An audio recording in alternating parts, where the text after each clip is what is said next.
Hi there, my name is Randy Jenny, and this is a short video demonstrating sparklines and totals and a little bit of style along the way.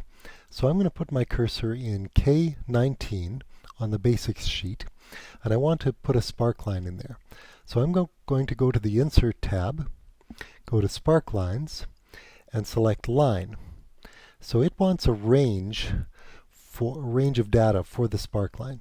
So I'm going to select from March to July. So basically F19 to J19, and click OK. And it puts in a sparkline, which is basically like a little graph that exists just inside one of the cells of your spreadsheet. I'm going to dress this up a little bit by turning on high point and low point, which does just what it sounds like it does. It highlights the highest and the lowest point in that sparkline. If I grab the fill handle and fill it down, it will fill down to the neighboring cells, and I'm good with my sparklines. So now, totals, I'm going to put my cursor in cell F23, and I want to sum up these numbers. So Excel will make an intelligent guess. If you click on this symbol here, you don't even need to pull the menu down, but if you click on it, it will try to sum up any of the cells that are nearby and touching.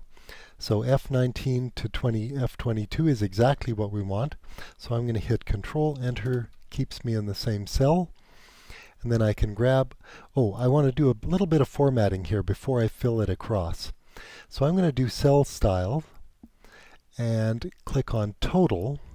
It's a little bit hard to see what that just did, but it'll become apparent in a moment.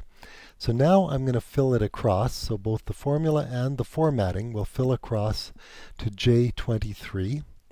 Then if I click somewhere else, you can see that it puts this nice single blue line at the top and double blue line at the bottom. That's what the total cell style did for us.